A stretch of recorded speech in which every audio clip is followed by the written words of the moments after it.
Hi, everyone. I'm Jaime Zetterstrom. I'm the VP of Product and Innovation here at Somos. I brought with me Chris Wendt. He was the VP of Systems Engineering at Somos.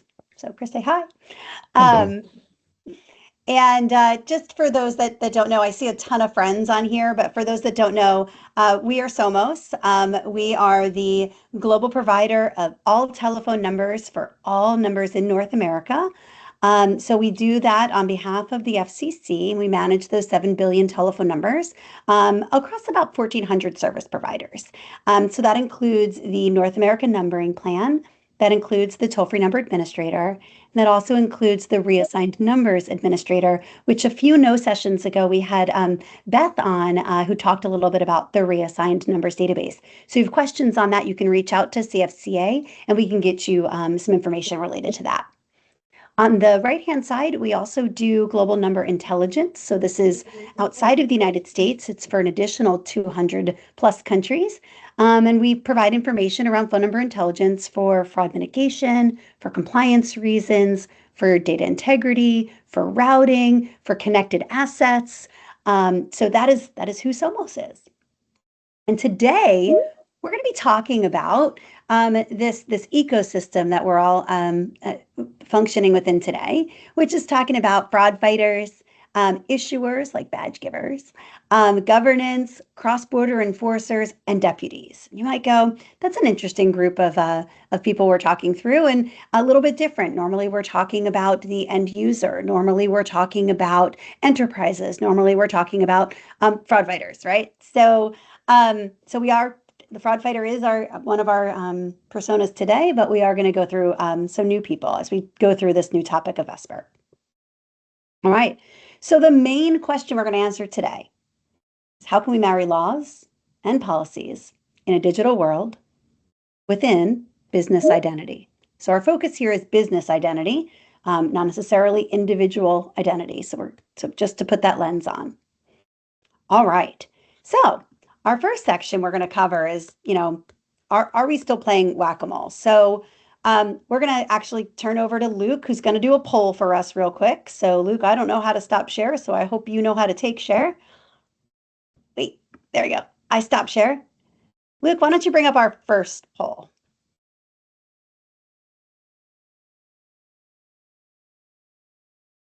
Drum roll. All right. So our first poll is, as a fraud fighter, do you feel like your job is basically a professional whack-a-mole? First answer could be yes. Second question could be no. And third could be like, Jaime, interesting question, but I'm not a fan of boardwalk games. Let's see. Those results are coming in, Luke. Is there any way to share the results to that one poll question? Or just tell us.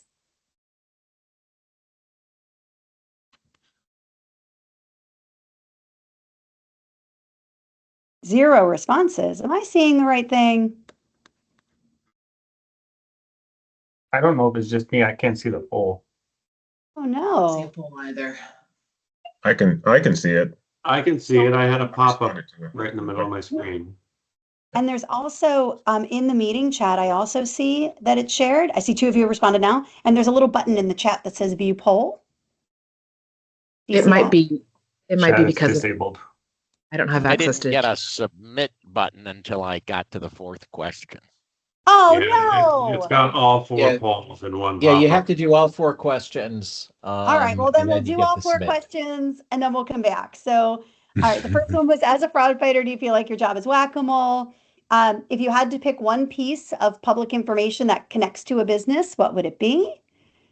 Is that tax ID number? Is that address? Is that phone number? Is that CEO name? The third question is, how confident are you that current identity verification systems actually protect your business? Less than 15%, 25%, 50%, and 100%? And the fourth is, how much fraud could be prevented if a business could reliably confirm that a phone number truly belongs to the person or the business using it? The answer might be not much more than today, a little bit more, or this is my dream with lots of exclamation points. All right, so I see that 20 have responded, which means you've probably answered all of those questions.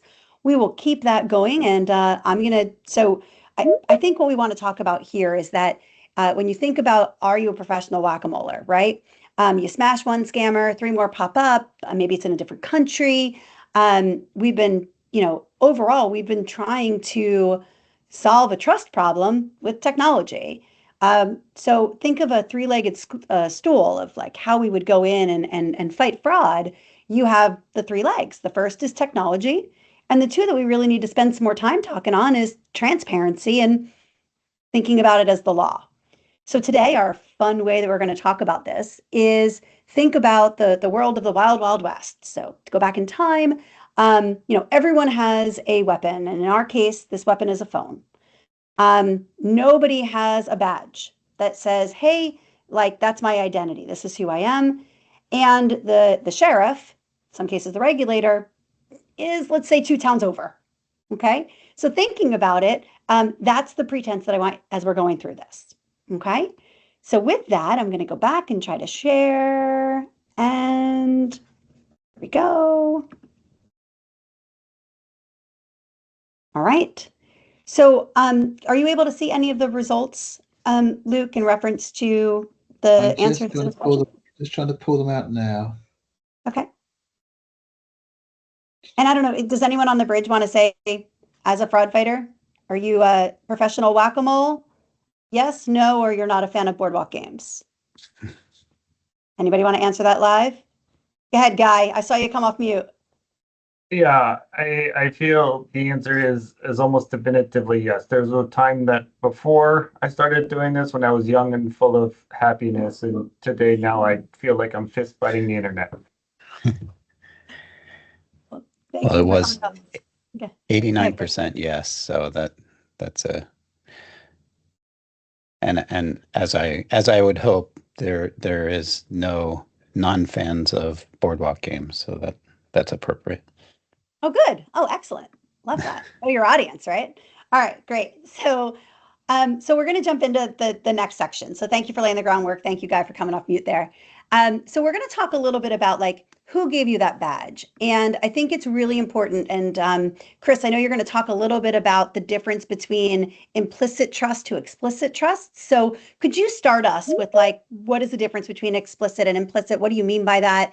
And then I'd love for you to really think about, who gave that badge, right? Who said you are who you say you are, and how do you prove that? So Mike's yours, sir. Yeah, thank you. So I've talked about this in the past, and really, what I say is we need to move from implicit trust to explicit trust. So what does that mean? Implicit trust is what we're dealing with today. We get calls, they have phone numbers associated with them. We have generally little information. We're getting more information with the service provider that signed the call, but we really don't know the details of who's actually behind that call. So explicit trust is really moving to like prove you are who you say you are when you associate yourself with the telephone number. And obviously, right to use is a important part of that. We hear a lot about identity, and so like if a business is calling, my parents, what does that really look like? Imagine if like you could actually print your own passport at home. Like that's essentially what we've been dealing with. Spoofing is really just do-it-yourself identity.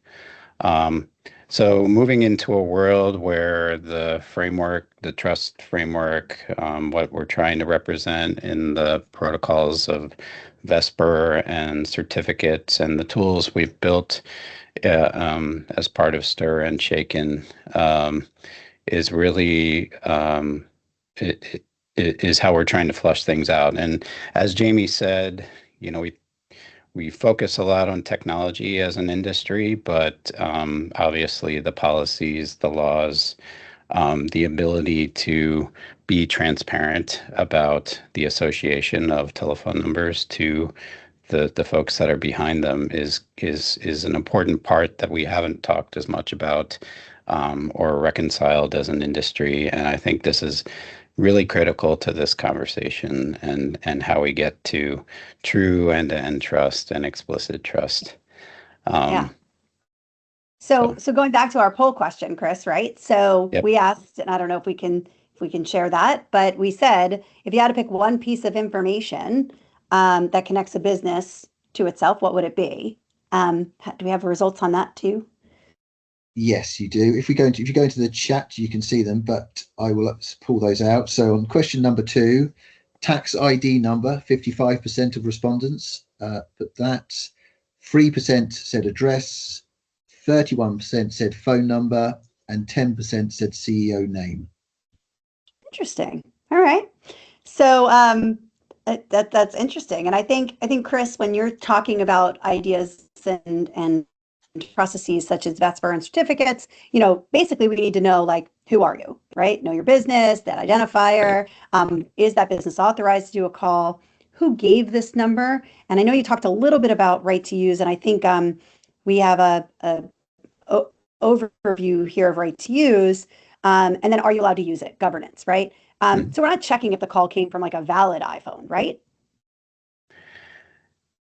Yeah, I mean, so, and the poll sort of represents it. Like a lot of different information is very important when you're establishing KYB, KYC practices. So who are you, and making sure that you uniquely identify the calling party that's associated with the telephone number is critical, and something we need to reconcile as an industry and come up with the proper definition, learning from the past of the financial industry use of KYC, but also making sure that we tie that to telephone numbers and the use of calls and messaging on networks. Another important part of that is who gave you the number. So when you establish right to use, obviously you've been assigned that number through an authorized process, through an authorized and essentially responsible organization or responsible provider that grants you the ability to use that telephone number. So having a way of connecting the dots to that is very important, and essentially who issues you that badge to show that you represent that telephone number on the telephone network. And then the governance of that. So we're going to talk a little bit about what allows you to do that. Another factor here is talking about, we're focusing on business. Consumer trust is obviously important as well. We're tying those things to devices and location and other things like that. But business trust is really about the accountability of the right to use. Most importantly, calls from enterprises come from different places. It's a very hard problem to solve because there's both direct initiation and origination of calls as well as indirect. And so we need sort of this end-to-end representation of right to use within the call that we can trust end-to-end. And that ties back to the transparency of the association of a business to the telephone number specifically, and why that's so important, and why establishing, even before a call is made, that your association with that telephone number can only help us establish that end-to-end trust as part of this framework. Yeah, and I think this audience and will smile and be like, wow, the slide that you're sharing right now is pretty basic. But if you want to use a number as your caller ID, like, you need to be the business that's tied to it. If you want to use it in a text, you need to be the business that's tied to it. If you want to use it for callback purposes, you need to be the business and the phone number need to tie back.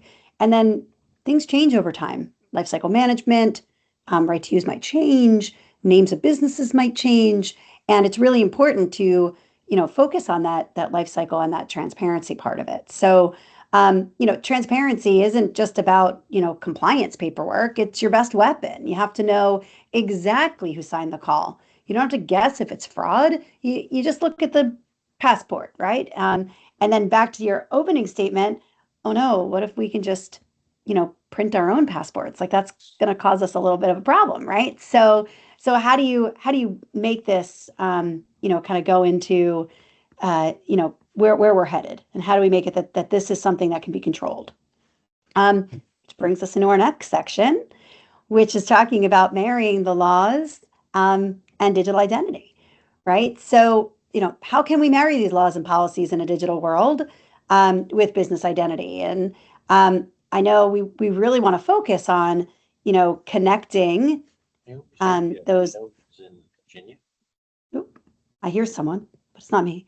We want to connect the telephone number back to the laws and policies. So Chris, I put up here, policies, laws, governance, they're all jurisdictional in nature, and enforcement is fragmented. But thinking about it, like, aren't phone numbers just like global digital addresses now, like an IP address or something? Talk to me about phone numbers and how it ties globally, please.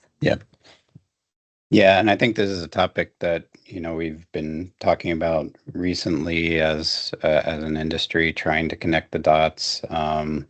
We have gateway policies for how telephone calls enter the U.S. and those types of things, but I think it's really important to recognize how you associate the use of telephone numbers, the accountability, the governance of those, the laws and policies that are associated with jurisdictions associated with numbers.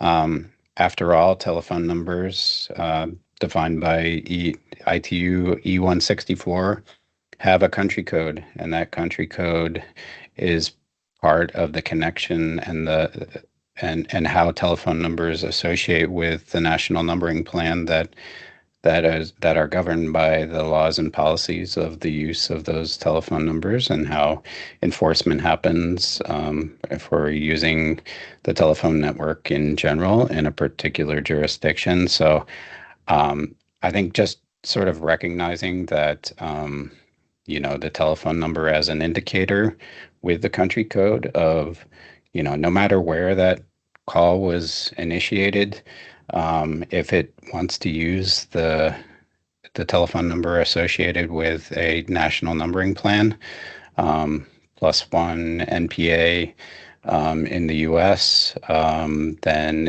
it governs that. So, like, if I travel to a different country and and I'm a U.S. citizen, I can't abide by the U.S. laws. I have to abide by the laws of the country that I've traveled to. So it's no different here. So whatever regulatory body that governs a particular country code and set of telephone numbers should be how setting the policies of that usage, no matter where that call is initiated from. So something we haven't talked explicitly about, talking about implicit versus explicit. But I think that definitely needs to be something that sort of guides some of the policies and the discussion that's happening around the importance of what a telephone number indicates and what rules and policies should be followed in their usage, and how those laws and policies are enforced when people are using it that against the policies of that jurisdiction. Yeah, and I think that's, again, we're giving groundwork to our audience here of, like, thinking about it from a jurisdictional standpoint, which a lot of us do, right? And I think it's important to kind of put that groundwork in, because as we get into the meatiest part of the section, which we're going to move into now, it's really about, well, what do we need to do with those cross-border jurisdictional rules? What do we need to do to tighten them? How do we make it that there are ways that we're doing it within an industry and an ecosystem to deliver the best. So, talking about international nature of fraud versus national laws, and you talk through that. A call originates in a jurisdiction with loose rules and transits through 3 countries and rings a phone in the United States. Like, how do we stop the guy in the basement halfway around the world from being able to do this? So could you talk to me about anonymous tourists? I think you and I have had some conversations around that. Yeah, exactly. So, like I said, when you travel, you have to abide by the laws of that country, and transferring those more physical location attributes to the laws and policies of digital networks, whether it's the internet or the telephone network or any of those things. We need to make sure that those policies are applied. Like I said, no matter where the calls come from, and have the telephone number represent that. Just to address some of the, go ahead. And I'm sharing your slide on Vesper, right? So like we went down the path of digital passport, and I think this is what people signed up to come hear about today. So tell me, what is Vesper? What's it solving? Why should this audience stop multitasking and focus right now on what you're about to say? Give me the meat and potatoes of this call, Chris. Yeah, so Vesper really is meant to represent the end protocols that we can adopt to represent the frameworks, the trust frameworks, the governance, the other things that we're discussing as an industry, the KYB part of it, the issuance of credentials and the authority that is associated with that. Vesper is intended to wrap all of those things into an agreed protocol framework that we can represent as we sign calls. I think we all can recognize that, attestation gets us so far, but especially for, the critical use of the telephone network to communicate with from business to consumer or even business to business, we want to guarantee some level of trust in order to make sure that fraud doesn't continue. So, and we stop playing whack-a-mole, and we have something that we can trust to validate. So the ideas of Vesper, that really is the technical framework, are incorporated in things like authority tokens. So as some of you may know, like right now with the STIPA, you get a SBC token. That is an authority token that represents that you're a valid service provider. In a similar way, we have authority tokens that can also represent the telephone number that you have. We also can use authority tokens to represent rich call data claims, so calling name, and constraining the ability to use that you must, if you're signing something, must use a particular calling name that someone has vetted to be associated with you. So again, sort of the token that represents the issuance of the credentials that are specific to you as a business that are authorized to use a particular telephone number. So, Yep. So let me ask a geographic question, because I know, people are probably like, well, why did we call it Vesper? And then it was, I think Luke, when he kicked it off, was like, I just know about that from James Bond, and we all know that stir shaken. So is Vesper just a US thing? Like, is this just something that you're talking about from a US geographic perspective? Or because I think some of the things I've read that the groups have written, it's much bigger than that. Can you talk to that a little bit? Yeah, absolutely. I mean, the intent is to be an international standard framework for that enhances essentially the STIR protocols that exist today. So adding a lot of the tools that we've added beyond shaken attestation, but providing a transparency framework, providing the ability to delegate credentials to a business that has the valid right to use a telephone number, the ability to delegate, the ability to use a particular calling name that represents that business, and have them sign calls wherever they're originated on the telephone network, so that it's consistent end-to-end chain of security. And that can happen across, within a jurisdiction or across jurisdiction, as long as it's understood what the laws and policies are cross jurisdictionally. So we'll have to reconcile those things, but obviously, if we can talk a common language, that would be a great outcome.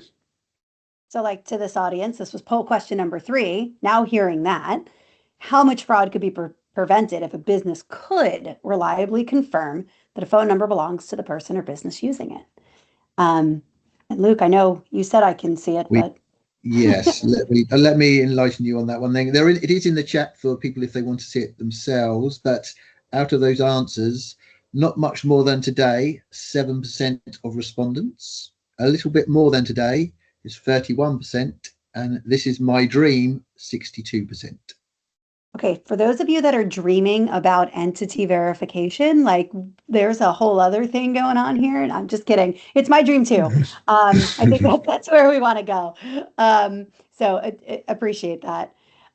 So Chris, I think it's you talked a little bit about, the core principles of, of network governance. Can you just kind of dig into this a little bit more? I know there's a lot of words on here, so I'm going to give people a chance to digest it. But I mean, talk about the who, the law, the passport, and the public record. That'd be great.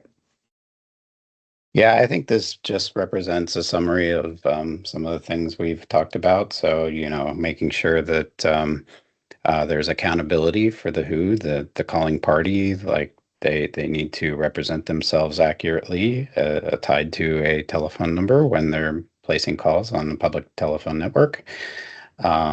So that's sort of a baseline.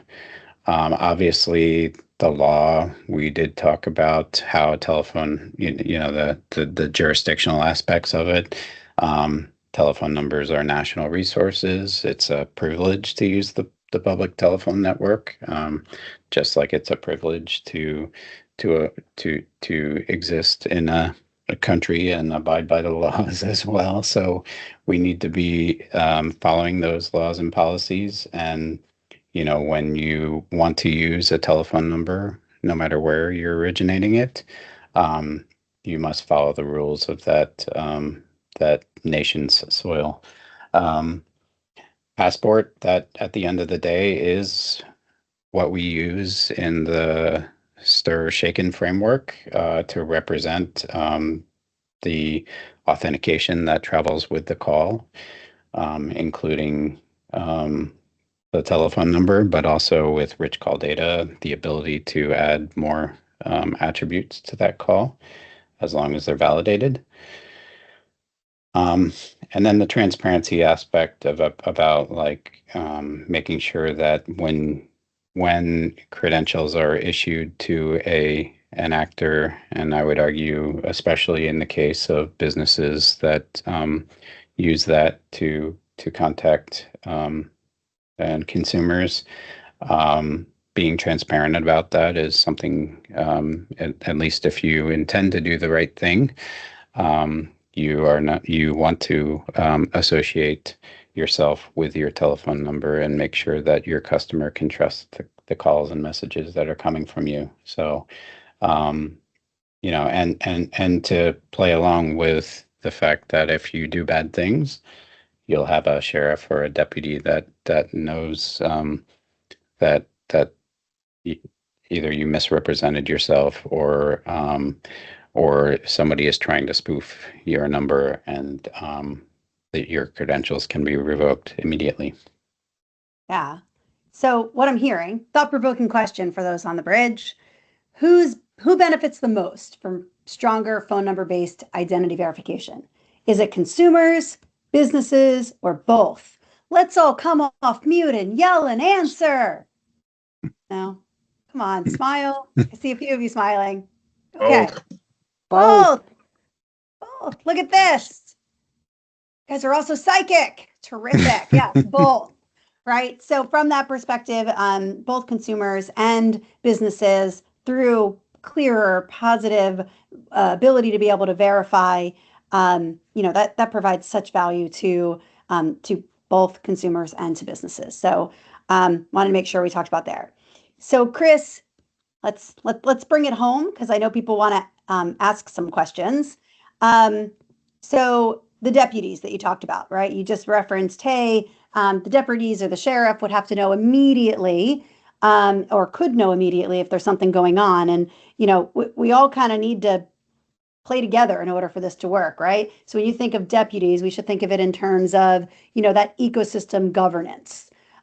So tell me everything you want to tell me about related to that governance part. And then I think we have some things we want to tie together about some initiatives that are being worked on at CFCA and outside of it. So talk to me about that ecosystem governance. Yeah, I think, especially in reference to this community, like we want to play a lot less whack-a-mole and really become more like gated community security guards, maybe.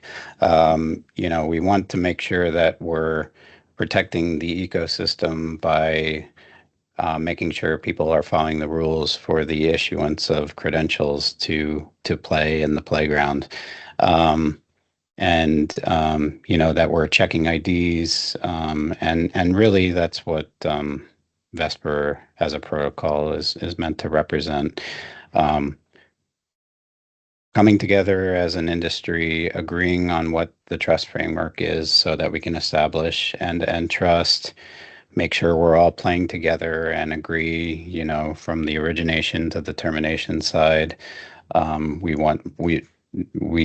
as an industry should hopefully agree on that we want trusted calls, especially for B2C, B2B calls, which seem to be the most problematic, and agree on that framework so that we can establish the right KYB policies. We can reflect that in some level of transparency and things like that. And as Jaime referenced, Guy and I are co-chairs of the Trust and Transparency Working Group, and these are exactly some of the topics that we like to discuss in that, beyond just the sharing of information, but hopefully work together to agree on some of these thoughts around how we establish trust and how we can be transparent with each other and how we can build end-to-end trust as part of the larger framework. So definitely invite everyone to join that if you want to join the conversation. I think we're working on some items to talk about transparency, both in terms of sharing information with each other as well as this larger trust framework. And we've had some great conversations so far. So definitely encourage participation in that. Love that. So the big takeaway, right, is that Vesper is a protocol, and the protocol that can be leveraged and can be used.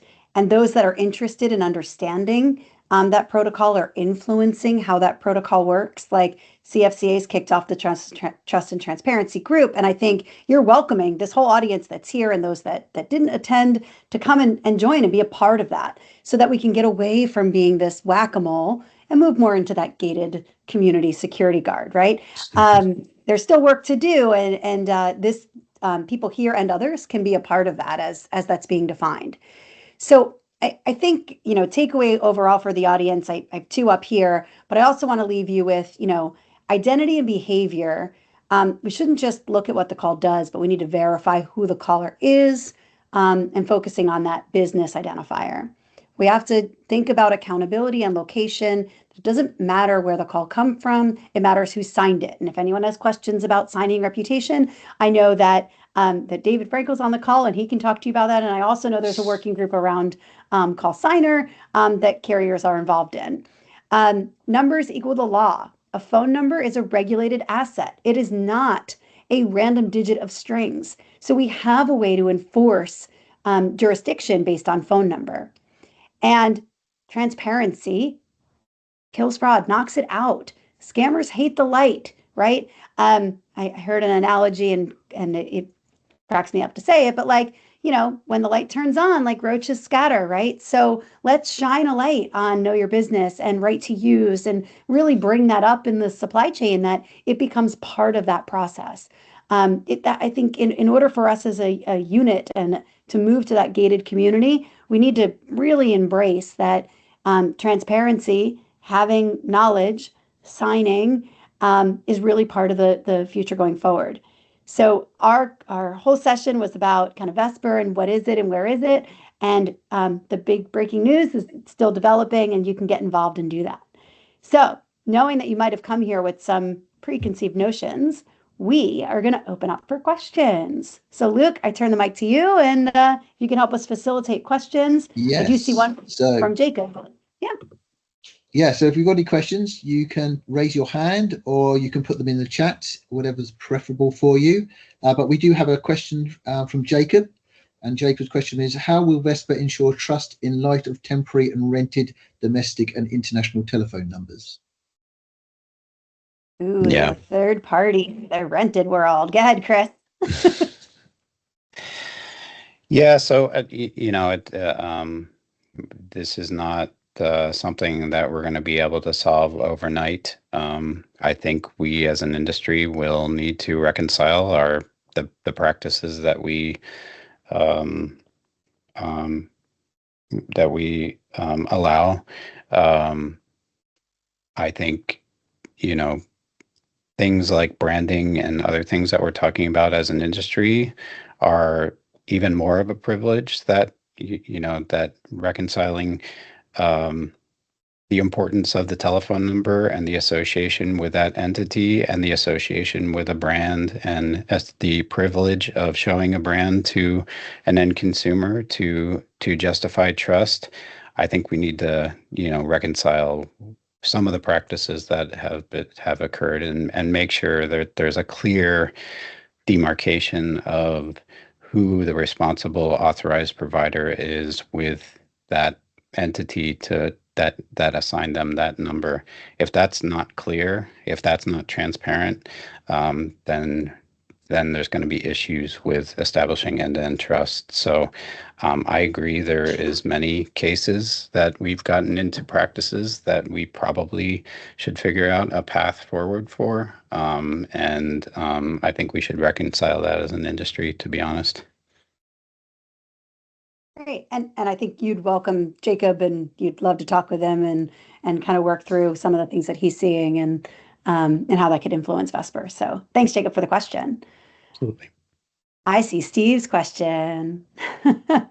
So Steve's question, do you see any shift in the game of whack-a-mole as fraudsters shift to over-the-top applications like WhatsApp, Facebook Messenger, and shift away from telephone numbers? And I think we've started to see this already.